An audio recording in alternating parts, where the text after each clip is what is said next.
Hey guys, it's that Kerbo. I'm bored and I like the Blue Archive OP, so let's look through everything in it, point everything out. So, this beginning part with all like the halos flashing, this is just I'm pretty sure every student that's gonna show up in the show, just based on my personal theory. Because why else would you show these? It's a very selective selection of students. Because you have the Foreclosure Task Force, obviously, Shiriko, Sarika, Ayane, Nanomi, Hoshino, and then you have Problem Solver, Aru, Kayako, Mutsuki, Haruka, Prefect Team, Chinatsu, Iori, Ako, Hina, and then you have Trinity, Hifumi, Nagisa, and Mika, who we see both in this OP and we see in the show itself. And then we get to the crazy ones that we haven't seen yet. Yuka, Hasumi, and Suzumi, the starter students, which is strange. And Wakamo. Hey, Wakamo. She shows up in the prologue. So that's just kind of the running theory that there's going to be the prologue. It's going to be adapted later because it's very important since it kind of covers how, Sensei got the shell in the first place and how stuff like the Shidam chest works. Because the first thing that happens when in the prologue, it's been a while since I've read it, but it shows kind of the process of opening the Shidam chest. We bear the cone of Jericho or whatever. And what else? It kind of shows how like the Shidam chest is important. Because so far, right now, it's only been like briefly glossed over, and he like moved out of the way and thanked Arona of like bullets. But there's like a lot more to the Shidam chest protection or whatever. And of course, here's a mob, here's Rin, here's Shiriko Terror. What the fuck am I talking about? Shiriko Terror, as we saw in the kind of like the opening, and then Arona, GSC president. Boom. And of course, we have the section, the bloody GSC, the kind of sundown Azure Lane. This is all from Volume 3, or Volume F, Chapter 3, Episode 11. This part here, part where she talks about responsibility. This is like we get to see bad futures or whatever. I gotta reread it. This Sanctum Tower shot. This is the office with GSC president missing. Like, this is a shot that we see kind of consistently throughout the parts where she's mentioned, I'm pretty sure. And it's in the 4.4, 4.5, and the 4th PV. I think it's only in the 4th PV, actually. We have Rin, and we have the starter students. There's no reason to put them here unless they're going to show up later. And of course, the reason why this is important, actually, is to show that Chinatsu is here. Because this is, because Chinatsu actually shows up in the, in like the section that kind of covers the starter students. Not even just like from a gacha perspective, but like, I'm pretty sure, if I remember correctly, it's been a while since I read Volume 1, but when he sees Chinatsu in the encounter between the task force and the prefect team, minus Hina, he says like, oh, hey, Chinatsu, and she's like, it's unfortunate that we meet again like this, or something. So actually showing off the starter student stuff and talking about like the prologue is very important for like maintaining consistency across the story, which is what I think the adaptation should be trying to achieve, and what it's been mostly achieving so far as one episode goes. So we're gonna keep going. Shidam chest, that's a Rona high, purple. Now this is an unrealistic adaptation. And of course we have the letter from the Foreclosure Task Force. The stamp's got the Abidos logo on it. And if you translate this, I'm pretty sure it's almost exactly the same as the Volume 1, Chapter 1, Episode 1 thing. Like, it talks about their pickle, how we need your help or whatever. And general shots. Sakuga. This isn't Super Sakuga. just general shots of the Abidos classroom. They got tomatoes, bro. They got tomatoes. And then shots of each student. Nanomi, Ayane, Hoshino, and then Sarika back here.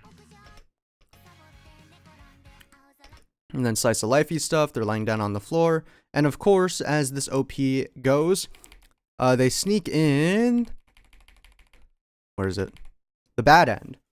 Now, their halos could just be off, you know, because each of these characters have a different outcome in the bad end. But since it's snuck in here, it's kind of implied that they're dead, and you can see the lifeless face, like the lifeless face of Shiriko in this one. So this is just kind of obviously part of the bad end timeline, even though each of these characters disappear in their own way. Like Hoshino's halo is shattered, Sarika just goes missing, Ayane just dies on the hospital bed, and something happens to Nanomi. I don't think it's actually said, because it's snuck. It's all snuck up within this like slice of life. Like they're all laying on the floor having a good time thing, and here they're more peacefully, eyes closed, and Shiriko falls asleep, and her halo deactivates. Slice of life stuff. I think the slice of life stuff is to show, is to like kind of wordlessly show the deep connection between the Abidos students, if anything. Like there's a lot of these shots, and I think it's to flex.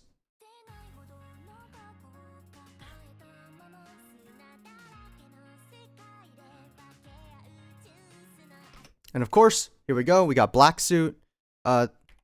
This crazy ass shot of him coming out, reaching out. There's no, I don't think there's any particular rhyme or reason for this shot. I'm gonna be honest.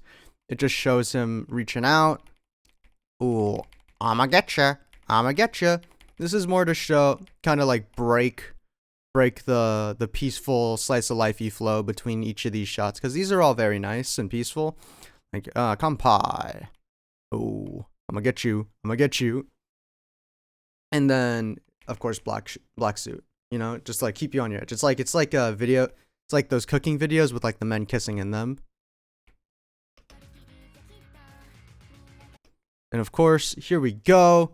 We have the shots of all the Abidos students once again. And then it goes from Hoshino, happy third year Oji-san, to first year young Hoshino from volume 1, chapter 3. And then here we go. The shot in the desert. Now it's here for like a frame, but Yume fucking dies. We know this. The shot in the desert where Yume gets fucking killed, her halo shattered. And it's followed up by a solemn shot of a third year Hoshino in the classroom, kind of showing even that she's kind of on her own now. Now the time placement of the shot, it could be questionable, but who knows. This is definitely after this is after all the shit happens and she's sad. And then general shots of an explosion fired off by the Kaiser tanks. Kaiser coming out. Everyone's reloading. Clean ass animation. And then she's like loading. I don't know how guns work. So then Shiriko readying up. Sakuga, just kind of a flex. And then here we have the shots of all of the robbery masks. We have Ayane's, Hoshino's, Shiriko's, Nanomi's, Sarika's, and Hifumi's right here. The eyes aren't cut out because, you know, they didn't plan for it, but they put all of them in the bag, and there's like, you know, when the time comes, they're gonna cut the bag. They're gonna take them all out of the bag. They're gonna cut holes in it. They're gonna give it to our Lord and Savior Faust. So I'm ready for that. And if here's the Abidos festival poster from the same Young Hoshino volume. Very they're planning way ahead with this. They're planning with like super new content already. Well, this has already been like shown before, but like, you know, here's the debt.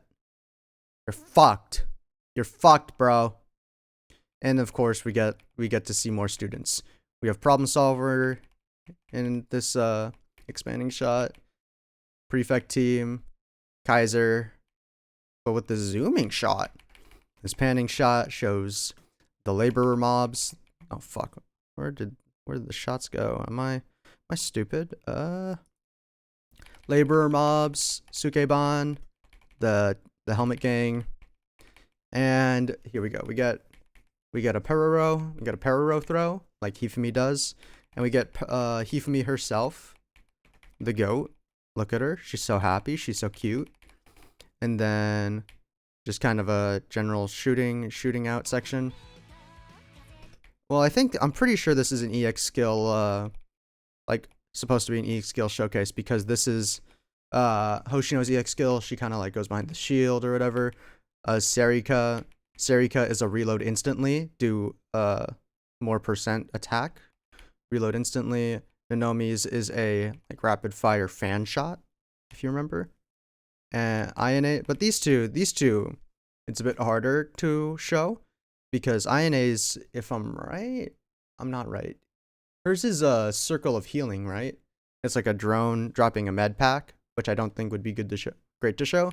And Shiriko hasn't like shown her drone at all, so it's a bit questionable. What's up with that? But these two are together. Their EX skills aren't shown. And Sakuga shot. Well, here we go. More cut here. We have black suit in the Gematria building right here. You can tell because of the kind of red, the big like red purple concrete tiling. This one's a bit more of a significant shot because the Gematria building is where all the operations take place. Like you'll see, like I think this is probably specifically a volume F thing because there's only a few volumes and chapters where this building actually exists. Particularly volume 3 when they're talking with Beatrice about whatever the fuck she's doing. Because they talk about like, oh, you fucked up. Black suit, you failed. Maestro, you failed. Beatrice, what the fuck are you doing? She's like, I got this, bros. Trust me. And then in volume F, they're in here and they fucking kill her. And then they summon Shiriko Terror somehow. Here we have GSC President in Infinite Azure. I like to think of this specifically as the part in volume F. I forgot the exact chapter number, but chapter episode number, but when all miracles begin episode. But of course, the Infinite Azure is more sunset in that one. So this is just kind of a general backdrop for the GSC president to be in. Here we have the shooting of the Shittim chest, of course, something that was shown very, very early on from the Bad End timeline with Kuriko. Like, look at that, they're all dead. And then of course we're back to slice of lifey stuff with Master Shiba. Here we got all the other students. We got Aru, we got Mutsuki, got Kayako, Haruka, generic animal NPCs, generic Trinity, other school NPCs. Hifumi, she's just so happy. So happy. I don't remember if this is the exact plush spread from what's it called? From the prize section from volume 3, where she gives out a bunch of prizes for doing well on the mock tests.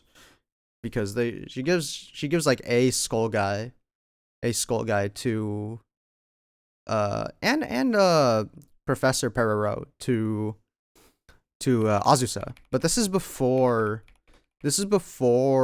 she joins like retard club. So since this is before Nagisa calls Sensei to get help regarding the Eden Treaty and the Traitor or whatever. And speaking of the Eden Treaty and the Traitor, we have Nagisa and Mika in kind of contrasting day-night shots, which is, I'm pretty sure, to show like the difference between worlds between the characters. And given the setting, it's to show kind of the first impressions you'd probably get from them. Like Nagisa is kind of this like based on what you'd hear from her, from like Mika, or from reading the volume, you'd assume she'd be this kind of like dark, motherfucker trying to sabotage shit, like the Eden Treaty, trying to get the Eden Treaty signed for her own personal like, evil or whatever. You can kind of see the empty chairs from the table. It's like she's plotting shit underneath everyone's noses or whatever. And of course Seiya isn't here because she's in bed. She's kind of recovering from a fucking bomb or whatever. She's in dreamland, bro. And then Mika here is you can assume Nagisa's on the end of the table because this is, oh, she's eating a fucking cake roll. You can assume Nagisa's on the other end of the table. This is like Mika, because the first impression you get from her maybe is that she's more of this like light, this shining light type angel. That's trying to show you off from the bad Gehenners. She's trying to stop this shit or whatever. She's trying to stop Nagisa from doing her own selfish things or whatever. And this is this daytime shot is one you probably more often associate with the Tea Party and the Eden Treaty in general, if anything. And of course we get these shots of the prefect team once again. We love seeing these guys. Iori, Chinatsu together. Akko kind of commanding a bunch of nameless, faceless mobs. And Hina battle ready and whatever. I feel like this is a pretty good way to show kind of the difference between their positions in the field. You know, Iori, Chinatsu are just kind of out there. Apologies for the voice crack. Iori, Chinatsu are just kind of out there or whatever. Akko is in the commanding spot. And Hina, as Volume 1 goes, you know, she kind of shows up later because Akko does shit by herself. She plunges into Abidos with Iori and Chinatsu on her own without consulting Hina. And then Hina's back at the spot. She's like, what the fuck are you doing, man? And then Akko's like, yeah, my bad. And then Sensei licks Iori's toes. And then Hina's here. Like, hello, Hina. You can tell this is a battle ready Hina because she looks that way and her wings are big. So, slice of life stuff. And then, of course, we have the shots here from Volume F. These are all pretty significant. The Abidos lanyards kind of flying off because Shiroko collected them after everyone fucking died or whatever. The scarf flying off. This is kind of the point of no return. Well, the timeline's been at a point of no return for fucking ever. But this right here is Shiroko kind of like running out of energy, giving up before being touched by the chroma. There we go. The iridescence. And then I think that's about the end of the stuff. We got just a Sakuga shot. And then we have the Shidam chest. This is like a shot that you see. This is a replica shot because we've seen this kind of exact position before. Her looking outside of the classroom, Arona. And then, yeah, title drop, Blue Archive of the animation. This is just like a general happy shot. And Sensei getting ready. Doodle Sensei is in the background. He is so fucking real. Never been happier in my life. And then that is the end of the OP. Filled to the brim with like shit. It's a lot for an OP, sure. But I like it a lot. Seishun no Archive. Fucking only one episode is out and I'm super happy. Can't wait to see what's next. But that's about it from the OP. Filled to the brim, I'm saying. With like a bunch of shit. It shows a surprising lot, but also shows a surprising little considering how a lot of like the significant stuff is kind of snuck in there for like a few frames. But oh well. See you guys next time.